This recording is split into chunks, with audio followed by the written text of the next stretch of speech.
দর্শক, আপনারা আছেন অসময় টিভির সাথে, আর আমি রিপোর্টার কাকা। আর আজকে আমরা নিব এমন একজনের ইন্টারভিউ যে নিজে একজন উদ্যোক্তা, বাংলাদেশের একজন সফল ব্যবসায়ী, যার এই সমাজে মান সম্মান বিন্দু পরিমাণেও নাই, যে নির্লজ্জ, বেহায়া, পশুর থেকেও নিকৃষ্ট। তার মানে দর্শক, আপনারা বুঝতেই পারতেছেন আমি একজন কাপল ব্লগারের ইন্টারভিউ নিতে আসছি। তো চলেন দর্শক বৃন্দ, সেই বউ ব্যবসায়ীর বাড়ির ভিতরে ঢুকি।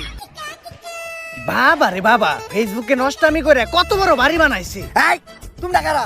আর এদিকে কই যাইতাছো? আঙ্কেল, আমরা ইন্টারভিউ নিতে যাইতাছি।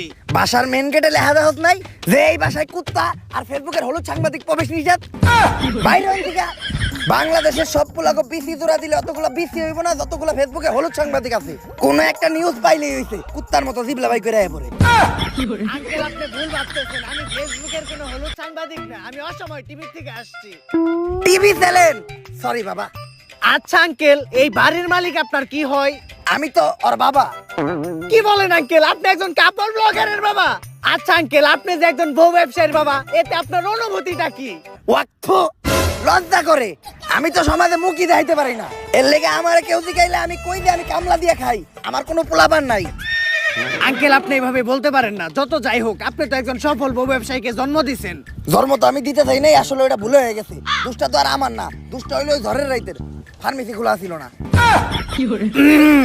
যাই হোক আঙ্কেল, উনার জন্মের পর থেকে একজন সফল বউ ব্যবসায়ী হয়ে ওঠার গল্পটা যদি একটু বলতেন।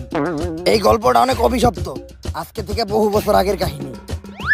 আল্লাহ, আজকে যেন আমার একটা পোলা হয়। আমার স্বপ্ন, আমার একটা পোলা হইলে আমি ওরে মুকেশ আম্বানির মতো বড় ব্যবসায়ী বানামু। আমিন। কংগ্রাচুলেশন, আপনার জেলে সন্ধান হইছে। আলহামদুলিল্লাহ, আমার দোয়া কবুল হইছে। কিন্তু একটা সমস্যা আছে। ওর রিপোর্ট দেখে যেটা বুঝতে পারলাম, ওর মাথায় তো ব্রেন নাই, ব্রেনের জায়গায় গু আছে। আর ওর মাথার জায়গায় পাছা, আর পাছার জায়গায় মাথা। আর এটা থেকে বোঝা যায় ওর কোনো লজ্জা শরম থাকবো না। বড় হওয়ার পর ও একটা নির্লজ্জ বিহায় হইব। ডাক্তার সাহেব, এখন এই সমস্যার সমাধান?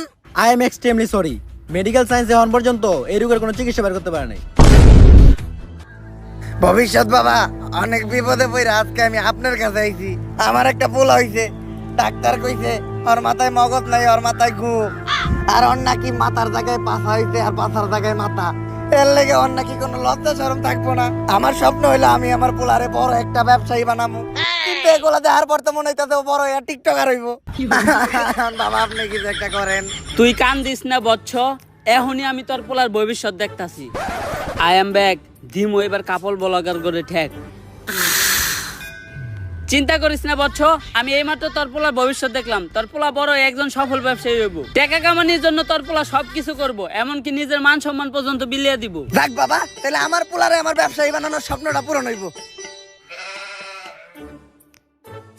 কিন্তু বাবা, আপনি তো আমার এইটা কইলেন না যে আমার পোলা বড় হইয়া কি ব্যবসা করব? বউ ব্যবসা করব। যতটুকু কইছি আমি আর কইতে পারবো না। ওরে ধর্ম দিয়ে আমি এক পাপ করছি, ওর কাহিনী কইয়ে আমি আর পাপ কামাইতে চাই না। আস্তাগফিরুল্লাহ, নাউযুবিল্লাহ। পোলাপান বলে এত খারাপ হয়? কাপড় ব্লগার কো নাম মুহে নিছি, এখন যে আবার আমার উযু করতে হইব। আস্তাগফিরুল্লাহ, নাউযুবিল্লাহ। দর্শক, একজন বউ ব্যবসায়ীর বাকি সফলতার কাহিনীটা আমরা তাদের মুখ থেকেই শুনবো। চলেন দর্শক, আমাদের মাঝখানে আছে দেশের সবচাইতে স্বনামহীন বিশিষ্ট বউ ব্যবসায়ী সম্রাট। আমাদের লজ্জা শরম নাই, তাই আমরা বউ ইচ্ছা খাই। তো ভাই, আপনি কাকে? ভাবিরে তো দেখতাছি না। আমরা একটু বাইরে গেছিলাম তো, আপনার ভাবি বোরকা পরা ছিল, তাই ওরে বোরকাটা খুইলে আসতে বলছি। কারণ বোরকা পরা অবস্থায় ইন্টারভিউ দিলে ইন্টারভিউতে ভিউ কম আসবো। তো দর্শক, আমাদের ভাবি পরহেজগার মানুষ, বাইরে গেলে বোরকা পরে, পর্দা করে। আরে ওই রকম কিছু না, আসলে বোরকা ছাড়া বাইরে গেলে সবাই ওরে চিনালায়, তারপরে গালাগালি করে। ওই তো চলে আসছে। ভাবি, আপনি আমার পাশে বসলেন যে? আর এই সমস্যা নাই, আমি কাপড় ব্লগারে বউ না। ভিডিওর বিয়ের জন্য আমি যাত্রার সাথে বসতে পারি, যাইতে তাই করতে পারি। বেবি, তুমি ওনার কোলে উঠে বসো। কোলে উঠে বসলে এই ইন্টারভিউটার ভিউ আরো বেশি হইব। আরে না থাক, এত ভিউয়ের দরকার নাই, আমরা ইন্টারভিউতে ফিরে যাই। তো আপনার কাছে আমার প্রথম প্রশ্ন, আপনি কিভাবে এই বউ ব্যবসা শুরু করলেন? দেন, এই বউ ব্যবসার যাত্রাটা এতটা সহজ ছিল না। আমি ছোটকাল থেকে ছিলাম একটা অকর্মা, গাধা ব্যাককল। আমার ব্রেনা ছিল আমার পুক্কিতে, তাই আমার দিয়ে কোনো কাজকর্ম হইতো না। যেই চাকরি করতে যাইতাম ওই জায়গায় খালি লাত্তেই খাইতাম। তাই আমি মানসিক ভাবে অনেকটা ভাঙা পড়ি।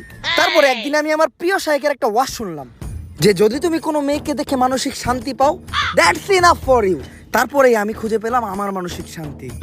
আর ওরার আমার ভিতর একটা জিনিসের মিল আছে, কি জানেন? কি? আমরা দুইজনেই নির্লজ্জ বেহায়া।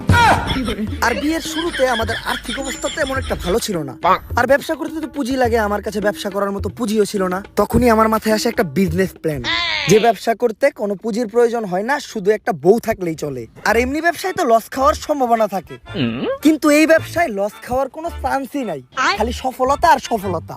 সেইটাই হচ্ছে এই বউ ব্যবসা। আর তারপর থেকেই আমরা শুরু করি এই কাপল ব্লগ, আর আজ আমি একজন সফল বউ ব্যবসায়ী। ভাই দর্শক জানতে চাই আপনার এই সফলতার পিছনে আপনার বইয়ের অবদান কতটুকু? আরে পুরো অবদানই তো আমার বউয়ের। এই কাপল ব্লগে সফল হইতে গেলে শুধু আপনার একার নির্লজ্জ হইলেই হইব না, আপনার বউয়েরও হইতে হইব নির্লজ্জ। বউ যত বেশি নির্লজ্জ, কাপল ব্লগে তত বেশি ভিউ। এই যেমন ধরেন আমি যদি এখন ওরে কই যে জামাটা খুইলা লাও, ক্যামেরার সামনে জামা খুইলা লাইবে 1 সেকেন্ডও ভাববো না। আরে বেবি এখন খুইলো না, এটা তো আমাকে ক্যামেরা না, জামা খুলবা খালি আমাকে ক্যামেরার সামনে, ভিউ বেশি হইব। আমাকে লজ্জা শরম নাই, তাই আমরা বউ ইচ্ছা খাই। তো ভাই আমরা শুনেছি কিছুদিন আগে ভুলবশত আপনাদের একটি লিঙ্ক ভাইরাল হয়েছিল, এই বিষয়ে যদি কিছু বলতেন। ভাই আজকে আপনার একটা গোপন কথা কই, লিঙ্কটা তো ভুলে ভাইরাল হয় নাই, ওই লিঙ্কটা আমরা দুইজন মিলা ইচ্ছা করে ভাইরাল করছি, তাই না বেবি? বেবি দুইজনে ভিডিওতে এত নষ্টামি করলাম, ভিডিওর ভিউ বাড়ানোর জন্য নির্লজ্জের সর্বনিম্ন স্তরে নেমে গেলাম, তারপরেও তো ভিডিওর ভিউ বাড়তাছে না। আমা করে কেউ চিনে না, আমগো কোনো টাকা ইনকাম হয় না, অভাবের সংসার, দিন আনি রাইত খাই, এইভাবে আর কতদিন চলবো? বেবি একটা জিনিস খেয়াল করছো, ইদানিং কিন্তু লিঙ্ক ভাইরাল হয়, আর যাদের লিঙ্ক ভাইরাল হয় লিঙ্কের সাথে সাথে কিন্তু তারাও ভাইরাল হয়ে যায়। আর ভাইরাল মানে ফেসবুকে মিলিয়ন মিলিয়ন ভিউ, আর ভিউ মানে টাকা। তো কি বলো তুমি আমি মিলা যে মোবাইল দিয়ে একটা দুষ্ট ভিডিও রেকর্ড করছিলাম, ওটা ভাইরাল করে দেই? জান এই কথাটা তো অনেক আগে থেকে আমি তোমারে বলতে চাইতেছিলাম, কিন্তু বলি নাই, তুমি কি না কি মনে করো? আরে আমি কি মনে করব, কাপল ব্লগ করি মানে আমি তোমার থেকে বেশি বেহায়া। ওইটা তো আমি জানি, কিন্তু ভিডিওটা ভাইরাল হয়ে যাওয়ার পর আমরা মানুষের কাছে কি জবাব দিব? আরে বলবো আমাদের মোবাইলটা হারিয়ে গেছিল, তারপর কেউ না কেউ ভাইরাল করে দিছে। ডান। বেবি আমাদের লিঙ্ক তো ভাইরাল হয়ে গেছে, আর লিঙ্ক ভাইরাল হওয়ার পর আমাদের ফেসবুকের প্রত্যেকটা ভিডিওতে মিলিয়ন মিলিয়ন ভিউ, আর আমাদের ফ্যান ফলোয়ারও কমেন্ট করতেছে। দেখি কি কমেন্ট করছে। আপনাদের এই ভিডিওটা ভালো লাগছে, এরপরের লিংকের জন্য অপেক্ষায় রইলাম। ওইদিকে দেখবো সবাই আমাদের খেলা, আর এইদিকে চলবো আমাদের পেজে লাইক আর ভিউ এর মেলা। এইটাই তাহলে আসল কাহিনী। হ্যাঁ, কিন্তু এই ক্লিপটা আবার ইন্টারভিউতে দিয়েন না, এডিটের সময় এই ক্লিপটা কাইটে দিয়েন। কিন্তু এটা তো লাইভ চলতেছে। আরে কি এর ওইটা লিংক, ওইটা তো একটা শিক্ষণীয় ভিডিও, ওইটার মাধ্যমে আমরা যুব সমাজে শিখাইছি যে কিভাবে আপনারা লিংক ভাইরাল হওয়ার পরেও আমাদের মতো সুইসাইড না কইরা অসম্মানের সাথে এই সমাজে বেঁচে থাকতে পারবেন। আচ্ছা ভাই, এই লিঙ্ক ভাইরাল হওয়ার পর পাবলিক আপনাদেরকে কিভাবে নিয়েছে? আরে একেবারে পজিটিভলি নিছে। এই দেন আমাকে ভিডিওর কমেন্ট যাইতাছি, এই যে একজন কমেন্ট করছে, কুত্তার বাচ্চারা তোরা এখনো সবার সামনে মুখ দেখাস কেমনে? আরে এটা তো আমাকে হেটার, আপনি এর পরের কমেন্টটা পড়েন। ভাই আগের 2 মিনিট 91 সেকেন্ডের ভিডিওটা একটু ছোট হয়ে গেছে, এরপর 1 ঘন্টার একটা ভিডিও দেখতে চাই।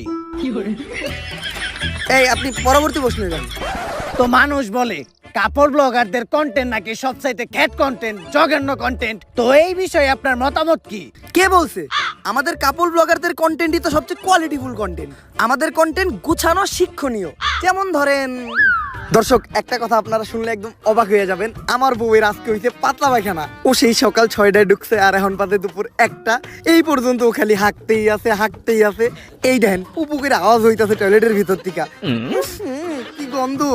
আজকে আমি আমার বউরে দিব একটা সারপ্রাইজ। এই যে দেখেন একটা নাপা এক্সট্রা, এই নাপা এক্সট্রাটা আমি আমার বউরে খাওয়াই দিব, তারপর ওর পাতলা পায়খানা একদম ভালো হয়ে যাইব। বেবি তোমার কি হইছে?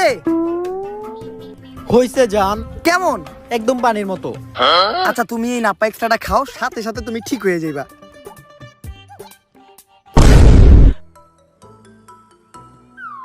কাম হয়ে গেছে, সারপ্রাইজ। আপনারা ভাবতেছেন যে অজ্ঞান হয়ে পইরা গেল কে, আসলে ও অজ্ঞান হয়ে পইরা দেয় নাই। এই প্যাকেটে নাপা এক্সট্রার বদলে ছিল একটা ঘুমের ওষুধ, এইটা ছিল আপনাদের জন্য একটা সারপ্রাইজ। এখন এই ঘুমের ওষুধ খাওয়ার পর ও আরামে ঘুমাইবো, আর ঘুমানোর পর মানুষের টয়লেটে যাওয়ার কোনো চিন্তা থাকে না, তাই ওর পাতলা পায়খানা একদম সমাধান। এই ভিডিওটা যদি ভালো লাগে ফটাফট লাইক, কমেন্ট আর ফলো দিয়ে দেন পেজটা। আসলে আপনাদের কন্টেন্ট অনেক কোয়ালিটিফুল, বুঝি না মানুষ সহ্য করে কেমনে। এই আপনি পরবর্তী প্রশ্ন করেন। আচ্ছা ভাই, আমি যতটুকু শুনেছি আপনাদের প্রত্যেকটি কন্টেন্টই নাকি স্ক্রিপ্টেড, এই কথাটা কতটুকু সত্য? এইটা একদম ভুল কথা। আমরা কোনো স্ক্রিপ্টেড ভিডিওই বানাই না। দৈনন্দিন জীবনে আমাদের সাথে যা ঘটে ওইটাই আমরা ভিডিওর মাধ্যমে তুইলা ধরি। যেমন ধরেন একদিন আমার বউয়ের পশ্চাৎদেশে একটা গোটা হইছিল। গাইস, আপনাদের ভাবির জন্য আপনারা সবাই দোয়া করবেন। আপনাদের ভাবির পশ্চাৎদেশে একটা গোটা হইতে। এই আমার গুটা তো অনেকদিন আগে ভালো হয়ে গেছে গা। আরে ভিডিও বানাইতাছি। ও ব্যথা, আমারে বাঁচাও। এই দেখেন আপনাদের ভাবি ব্যথায় কাতরাইতাছে। প্রথমে গোটাটা এত ঢুকছিল, তারপরে বড় হইতে হইতে এত বড় হইতে। আপনারা যারা আপনাদের ভাবির পশ্চাৎদেশের গোটাটা দেখতে চান তারা 1000 কমেন্ট করেন। 1000 কমেন্ট হইলে আমি আপনাদের ভাবির পশ্চাৎদেশের গোটাটা দেখাবো। আর গোটাটা এতই ভয়াবহ রূপ নিতে, এই যে দেন আপনাদের ভাবির পশ্চাৎদেশের নিচে একটু আরামের জন্য পালিশ দিতে হইতে। ও ঠিক মতো বইতে পারে না, ঠিক মতো পশ্চাৎদেশটা কোনো জায়গায় রেখে শুইতেও পারে না। তাই এখন আমরা হাসপাতালে যাবো আপনাদের ভাবির মাথার সিটি স্ক্যান করাইতে। চলেন। ডাক্তার সাহেব, রিপোর্ট ঠিক আছে তো? আমার বউয়ের বড় কোনো সমস্যা হয়নি তো? আরে না, তেমন কিছু হয় না। দেখবেন ডাক্তার কি কইলো? ওই গোটাটা ভাইটা ওই জায়গায় ইনফেকশন ছড়াইতে, আর ওই ইনফেকশন থেকে আমার বউয়ের ক্যান্সার হইতে। এখন আমি কি নিয়ে বাঁচবো? আরে কি এর ক্যান্সার? ছোট্ট একটা গোটা হয়েছিল, মলম লাগিয়ে দিছি, সেরে গেছে গা। আরে ভিডিওতে মারাত্মক কিছু কইতে হইব। মারাত্মক কিছু না কইলে ভিডিওতে ভিউ হইব না। আর ভিডিওতে ভিউ না হইলে আপনার ফিস দিমু কেমনে? আপনার ফিসের টিয়াটা তো অন্তত এই ভিডিও থেকে উঠাইতে হইব। আচ্ছা ডাক্তার, আমার বউয়ের কি কোনো মৃত্যু ঝুঁকি আছে? আরে না। দেখছেন আপনারা ডাক্তার কি কইলো? আমার বউ নাকি এই ক্যান্সারে মাত্র 2 দিনের ভিতরে মইরা যাইব। আপনারা সবাই আমার বউয়ের জন্য দোয়া করেন, আমার বউয়ের যাতে কিছু না হয়। কারণ আমার বউয়ের কিছু হইলে আমার বউ ব্যবসা বন্ধ হয়ে যাইব গা। এই কে রাসস, আমার হাসপাতালের সামনে একটা সাইনবোর্ড লাগা যে কাপড় ব্লগার প্রবেশ নিষেধ। আসলেই কন্টেন্ট গুলো বাস্তব জীবন থেকে নেওয়া। পরবর্তী প্রশ্ন, আপনাদের মতো কাপড় ব্লগাররা নাকি ভিডিওর মাধ্যমে সমাজে অশ্লীলতা ছড়ায়, এই বিষয়টা কতখানি সত্য? এইটা পুরোপুরি সত্য। আমরা অশ্লীলতা ছড়াই, কারণ অশ্লীলতা মানেই ভিউ, ভিউ মানেই টাকা, টাকা মানেই ব্যবসা। আমরা কাপড় ব্লগার, আমাদের কোনো লজ্জা শরম নাই, তাই আমরা বউ ইচ্ছা খাই। আর দোষ যে আমাদের একার বিষয়টা এমনও না। মানুষ অশ্লীলতা দেখে তাই আমরা অশ্লীলতা করি। এই যেমন ধরেন আপনি এই ইন্টারভিউর টাইটেল দিলেন, ভাই আর ভাবির ইন্টারভিউ নিলাম, তাইলে এই ইন্টারভিউতে তেমন একটা ভিউ হইব না। কিন্তু আপনি যদি এই ইন্টারভিউতে টাইটেল দেন যে ইন্টারভিউ নেওয়ার সময় ভাই ভাবিকে দিল, তাইলে মিলিয়ন মিলিয়ন ভিউ। দিল মানে কি দিল? ভাই ভাবিকে সাদিয়ে দিল। বুঝি না মানুষ করে সহ্য করে কেমনে? পরবর্তী প্রশ্ন, মানুষ বলে আপনাদের মতো কাপড় ব্লগারদের নাকি পার্সোনাল লাইফ বলতে কিছু নাই, আপনারা সামান্য ভিডিওর ভিউয়ের জন্য নাকি ছবি দেখান, এই বিষয়টা কেমনে কি? এইটার সাথে আমি একদমই একমত হইতে পারলাম না। কারণ আমরা স্বামী স্ত্রীর পার্সোনাল লাইফ কখনো ভিডিওতে আনি না। যেমন আপনি যদি আমার কন্টেন্ট গুলা দেখেন, গাইস আপনারা জানতেন যে এতদিন আমি আরো প্রেম করতাম, বাট ফাইনালি আমরা কইরা ফেলছি হলো বিয়া। আর আজকে হবে আমাদের বাসর রাত। আর বাসর রাতের ভিডিও আমরা কাপড় ব্লগাররা আপলোড দিতে পারি না, কারণ আপলোড দিলেই ফেসবুক ডিলিট করে দেয়। যার জন্য আমরা অডিও আপলোড দিয়ে দিমু, অডিওটা শুনেই আপনারা ভিডিওর মজা নিয়ে নিবেন। আর আপনারা হয়তো ভাবতেছেন যে আজকে বাসর রাত, তারপরেও কেন খাট সাজাইনি? খাট সাজাই লাভ কি, নষ্ট হইতে গেলাম। গতকালকের ভিডিওতে আপনারা দেখছেন যে আমার আর আপনাদের ভাবির ছিল হইলো বাসর রাত, আর আজকে আপনাদের ভাবি 1 মাসের প্রেগনেন্ট। আপনারা ভাবতেছেন যে এটা কেমনে হইলো? আমিও জানি না এটা কেমনে হইলো। আমিও বাসর রাইতে জানতে পারছি যে ও প্রেগনেন্ট। এখন কি করার, আমি যেহেতু বেহায়া হইতে, আমার বউ তো আমার মতো বেহায়া হইব। আর এখন আমি শিলারে নিয়ে মেডিকেলে যাবো আলট্রাসাউন্ড করাইতে। আর এই ভিডিওতে যদি 1000 কমেন্ট হয় তাহলে আমি আপনাদেরকে জানাবো এই বাচ্চার বাবা কেডা। গাইস, এখন আপনাদের ভাবি হলো 3 মাসের অন্তঃসত্ত্বা। আর আপনারা জানেন যখন মহিলারা প্রেগনেন্ট থাকে তখন তাদের পুষ্টিকর খাবার খাওয়াইতে হয়। তাই আমি ওর জন্য নিয়ে আসছি আপেল আর আঙ্গুর। কিন্তু আমি এটা ওরে খাওয়াবো না, কারণ এইটা খাওয়াইলে পেটে থাকা সন্তান পুষ্টি পাইবো। আর পুষ্টি পাইলে ওই সন্তানের মাথায় বুদ্ধি হইব। আর কোনো বুদ্ধিমান ব্যক্তি কখনো কাপড় ব্লক করে না। আর ওরে তো আমি বড় হওয়ার পর বউয়ের সেই বানাবো, তাই এগুলো আমি খেয়ালাই। আর এখন আপনাদের ভাবির চলতেছে হইলো 8 মাস। আর এই টাইমে মহিলাদের বিশেষ খেয়াল রাখা দরকার। এই অবস্থায় ওয়াশরুমে যাওয়ার সময় তারা পা পিছলা পইরাও যাইতে পারে। আর পইরা যাওয়ার পর নবজাতকের ক্ষয়ক্ষতি হইব। তাই আপনাদের করণীয় কি? এই টাইম থেকে আপনার ওয়াইফরে আপনারা ওয়াশরুমে বন্দি রাখবেন। আর ওয়াশরুমে বন্দি রাখলে ওয়াশরুমে যাওয়ার চিন্তাও নাই, পইরা যাওয়ার চিন্তাও নাই। কিন্তু খাইবো আর ঘুমাইবো কই, এটা তো ভাইবা দেখি নাই। আরে কাপড় ব্লগার আমি, বুদ্ধিতে মাথা একটু কমই থাকবো, এইটাতে মজা নেওয়ার কিছু নাই। আপনাদের জন্য একটা ইন্টারেস্টিং দুঃখের খবর আছে। আপনাদের ভাবি সিঁড়ি থেকে পড়ে যাওয়ার পর বাচ্চাটা সিঁড়ি থেকে ধাক্কা মেরে ফালাইও দিছি আমি। কারণ ভিডিওর ভিউ বেশি হইবে এই নিউজটা দিলে। কি কমেন্টে গালি দিবেন দেন, সমস্যা নাই, কারণ আমাকে তো কোনো লজ্জা শরমই নাই। আসলে আপনাদের কন্টেন্টে পার্সোনাল বিষয় বলতে কিছু নাই। পরবর্তী প্রশ্ন, এই যে কাপড় ব্লগাররা জঘন্য কন্টেন্ট বানায়, এরপরেও কি তাদের কোনো ভক্তবৃন্দ আছে? অবশ্যই আছে, আমাকে কাপড় ব্লগার কই তো সব অন্ধভক্ত। অন্ধ না হইলে তো আর কাপড় ব্লগার কো ভক্ত আর কথা না। এই দেখেন, কথা কইতে না কইতেই আমার এক অন্ধভক্ত ফোন দিয়া লাইছে। কলটা রিসিভ করে স্পিকারে দেন ভাই, লাইভে আমরাও তারে কয়েকটা প্রশ্ন করি। ভাই আপনি এখন কোথা থেকে বলতেছেন? আমি তো টয়লেট থেকে বলতাছি। এইটা কি এর আওয়াজ হইতাছে ভাই? ভাই কথা কইেন না, কাপল ব্লগার কো কন্টেন্ট করতেছে। পড়ে গেছে। আচ্ছা ভাই, আপনি কি প্রতিদিনই কাপড় ব্লগ দেখেন? প্রতিদিনই দেখি, তা সকাল রাত্রে 2 বেলা। খালি সকাল আর রাত্রে কে? কারণ সকাল আর রাত্রে আমি টয়লেটে যাই, আর টয়লেটে যাই আমি কাপল ব্লগ দেখি। কারণ কাপল ব্লগ না দেখলে আমার আগা ক্লিয়ার হয় না। এই যে এখন আমি টয়লেটে কাপল ব্লগ দেখতেছিলাম। আচ্ছা ভাই, আপনি কি কাপড় ব্লগ দেখে শুধু কি আগায় ক্লিয়ার করেন নাকি অন্য কিছু করেন? এইটা ভাই ভালো প্রশ্ন করছেন। এখন তো বিয়ে হয়ে গেছে, এখন শুধু আগাটাই ক্লিয়ার করি। যখন সিঙ্গেল ছিলাম তখন কাপল ব্লগ দেখে বা আমাদের কাজটা চালাইতাম। যে ভিডিও বানাই তারা দেখলেই খারায় যায়, মানে গায়ের পশম। দেন একটু ভাবির কাছে দেন। এই নাও। হ্যালো ভাবি বিগ ফ্যান। কিন্তু ভাবি ইদানিং কি ভিডিও বানাইতেছেন দেখে তো আগের মতো ফিল পাই না। আরে আমরা তো যাই সব দেখা রাইতে, কিন্তু ফেসবুক তো ভিডিও রিমুভ করে দেয়। আরে চিন্তার কোনো কারণ নাই, সামনে আমরা কাপড় ব্লগাররা ডাইরেক্ট ওয়েবসাইটে খুলবো, আর ঢুকতে ভিপিএনও লাগবে না। অপেক্ষা রইলাম, তাইলে এখন রাখি, কারণ কাপল ব্লগ দেখে আমার বাকি আগাটাও ক্লিয়ার করা লাগবো। আপনি পরবর্তী প্রশ্নে যান। আচ্ছা, আপনারা যে কাপড় ব্লগের নামে নষ্টামি করেন, আপনাদের ফ্যামিলি কেমন সাপোর্ট দেয়? সাপোর্ট দেয় মানে আমাকে কাপড় ব্লগের ক্যামেরাই তো ধরে আমার মা। আমার ক্যামেরা অন করছেন, ফ্রেম ঠিকঠাক ভাবে আইতাছে তো? বাবা তুই একটু সোজা খারা, তাহলে ক্যামেরা একটু সুন্দর লাগবো। আর বৌমা তুমি তোমার মানজাটা বেঁকা করে দাঁড়াও, তাহলে পুলারা ভিডিওটা দেখে মজা পাইবো। আর তুমি ভিডিও তো উন্না পড়ছো কে? তোমার না কতবার কইছি ভিডিও করার সময় উন্না পারবে না, উন্না ফেলাও। ভিউ একটু বেশি হইবো, যত ভিউ তত টাকা। নাও মা, এখন ভিডিও শুরু করো। আচ্ছা, এই বিষয়ে ভাবির মা কিছু বলে না? ওর মা কি কইব, আমাকে সব ভিডিওর স্ক্রিপ্ট দিতে লাগে ওর মা। আমরা কাপল ব্লগার, তাই আমাদের সম্মান দিয়া লজ্জা দিবেন না, কারণ আমরা সম্মানের যোগ্যই না। এই তোমাদের ডায়লগ গুলা তো হইতাছে না, তোমাদের ডায়লগ গুলা আর একটু অশ্লীল হইতে হইব। কারণ যত বেশি নেগেটিভিটি তত বেশি ভিউ, আর ভিউ মানেই টাকা। আর জামাই বাবাজি, আমার এই মেয়েরে কিন্তু তোমার এমনি এমনি দেয় নাই। আমার এই মেয়ের চেহারা পয়সা তোমার কোটিপতি হইতে হইব। আর এই নাও তোমাদের নতুন স্ক্রিপ্ট, যত ধরনের বেহায়াবো না সব এই স্ক্রিপ্টে আছে। আম্মা, খালি আপনারা আমার পাশে থেকে সাপোর্ট দিছিলেন দেখা আজকে আমি একজন সফল বউ ব্যবসায়ী। পোলাপান নির্লজ্জ হওয়ার পিছনে যে বাবা মার কতটুকু অবদান থাকে, এটা শুধুমাত্র কাপড় ব্লগারদের বাবা মারে দেখলেই বোঝা যায়। আর ওরা আম্মু স্ক্রিপ্ট দেয় দেখে আমাদের কাপড় ব্লগ গুলা এত ইমোশনাল হয়। আমিও তো একবার কাপড় ব্লগ দেখছিলাম, এত ইমোশনাল একদম পানি বের হয়ে যায়, কিন্তু চোখ দিয়ে না। তাইলে কোন দিয়া কাকা? ওইটা তোমার কাকিরে যায় জিগাইও। আচ্ছা, পরবর্তী প্রশ্ন। এই যে বউ ব্যবসা করে আপনি এত সফল, তো কোথাও গেলে কাপড় ব্লগার হিসেবে মানুষ আপনাকে কেমন সম্মান দেয়? সম্মান তো প্রচুর দেয়, তাই না বেবি? প্রচুর। আজকে আমি আর আপনাদের ভাবি আসছি হইলো একটা লাইব্রেরিতে, আর লাইব্রেরিতে থাকে হইলো বই। বই মানে শিক্ষা, আর যেই শিক্ষার অভাবেই আজকে আমরা কাপড় ব্লগার।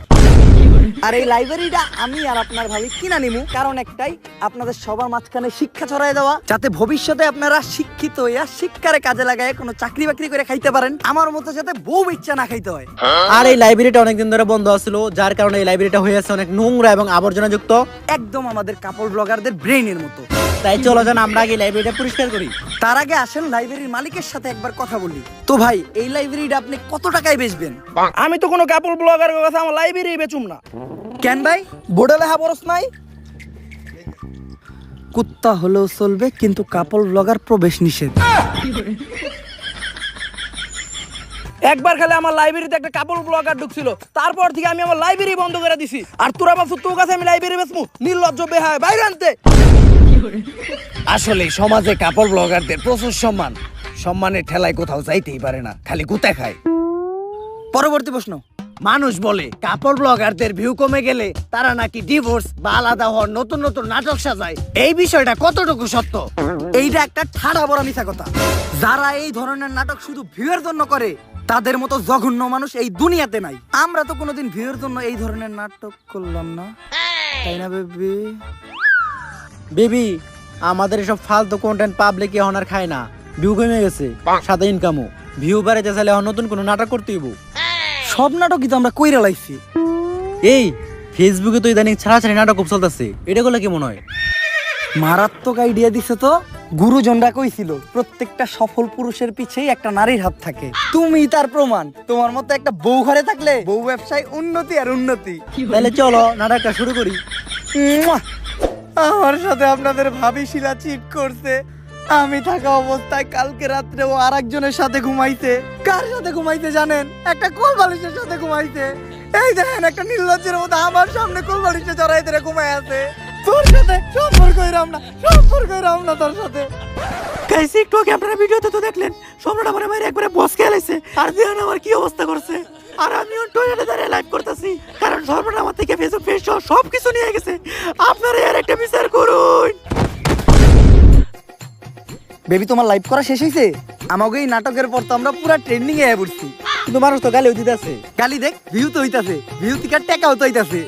এই ট্রেন্ড থেকে যখন আবার আমরা নাইমা যাবো, তখন আবার আমরা মিল হয়ে যাবো, ওইটার ভিডিও করবো, তখন আবারও আমরা আলোচনায় এসে করবো।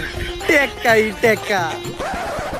আর আরেকটা বিষয় খেলে আপনারই কই, আমরা ডিভোর্সের নাটক করবো কেমনে? আমরা তো বিয়ে করি নাই। লাইভ চলতাছে। কিছু কই নেই আমরা। এই পরবর্তী প্রশ্ন। এইটাই শেষ প্রশ্ন, আর এই প্রশ্নটা শুধু আমার না, পুরো বাংলাদেশে। এই যে কাপড় ব্লগ করে আপনারা এত গালাগালি খান, সমাজের মানুষের কাছে এত অপমানিত হন, অসম্মানিত হন, তারপরেও কি আপনারা সুখী? অবশ্যই সুখী। আমার তো মনে হয় এই দুনিয়াতে আমাদের মতো সুখী অন্য কেউ নাই। দর্শক, এদের দেখলেই বোঝা যায় এই দুনিয়াতে তারাই সবচাইতে বেশি সুখী, যাদের কোনো লজ্জা শরম নাই, নির্লজ্জ। আজকের ইন্টারভিউটা এই পর্যন্তই। সবাই দোয়া করবেন ভাই আর ভাবির জন্য, যাতে তাদের বউ ব্যবসায় আরো উন্নতি ঘটে। দেখা হবে পরবর্তী কোন ইন্টারভিউতে। অসময় টিভি থেকে আমি রিপোর্টার কাকা। ভাই, লাস্ট একটা কথা, আমরা কাপল ব্লগার, আমাকে লজ্জা শরম নাই, তাই আমরা বহু ইচ্ছা খাই। ক্যামেরা ট্যামেরা ঠিক মতো গুছাইছ তো? হ কাকা। লেরের ইন্টারভিউ নিলাম, কাপল ব্লগার গো ফালতু পেশাল হই না, কান ফেটে রক্ত বের হইতাছে। এখন যে কানে ডাক্তার দেখাইতে হইব। কাকা, একটা সুসংবাদও আছে, আপনার প্রমোশন হইছে। যাই, এখন অন্তত কানের চিকিৎসার খরচটা উঠবো। আর কাকা, আমাকে অসময় টিভি আপনার ইন্টারভিউ খুবই খুশি, তাই তারা নেক্সট ইন্টারভিউর জন্য আপনারে বাংলাদেশের একজন বিখ্যাত টয়লেট ব্লগারের কাছে পাঠাইবো। লেরের রিপোর্টারে চাকরি করুম না। কেন কাকা? ওইটা তোর কাকিরে যায় জিজ্ঞেস। ला भोसड़ी के बेटे बेटे ओ बेटा मौज कर दी हाँ मौज कर दी वाह बेटे वाह। তো গাইস, ভিডিওটা কেমন ছিল? যদি এই ভিডিওটা আপনাদের কাছে ভালো লেগে থাকে তাহলে ফটাফট এই ভিডিওতে একটা লাইক, কমেন্ট, শেয়ার আর এই চ্যানেলটাতে একটা সাবস্ক্রাইব করে দেন। আর এই ভিডিওটার কোন পার্টটা আপনাদের কাছে সবচেয়ে বেস্ট লাগছে ওইটাও কমেন্ট করে জানান। আর এই ভিডিওতে কিন্তু আপনাদের জন্য দুইটা চ্যালেঞ্জ আছে। চ্যালেঞ্জ নাম্বার 1 হলো, এই ভিডিওতে যদি 24 ঘন্টার ভিতর আপনারা 1 লাখ কমেন্ট করে দিতে পারেন তাইলে কিন্তু আমি এই ভিডিওর পার্ট 2 দিমু। আর যদি এই ভিডিওতে 24 ঘন্টার ভিতর 2 লাখ কমেন্ট করে দিতে পারেন তাইলে আমি একটা ইন্টারভিউ নিমু একটা টয়লেট ব্লগারের। এখন চয়েস আপনাদের কাছে, আপনারা কোন ভিডিওটা চান। আমি জানি 2 লাখ কমেন্ট অনেক বেশি কমেন্ট, এটা একদম অসম্ভব। তারপর আপনারা যদি ইন্টারভিউ অফার টয়লেট ব্লগার চান তাইলে 2 লাখ কমেন্ট করেন। যদি 2 লাখ কমেন্ট হয়ে যায় তাহলে আবারও ধামাকা হবে। সো আজকে আর কথা বাড়াবো না, চ্যালেঞ্জ দিয়ে গেলাম, চ্যালেঞ্জটা কমপ্লিট করেন। দেখা হবে নেক্সট ভিডিওতে। আল্লাহ হাফেজ।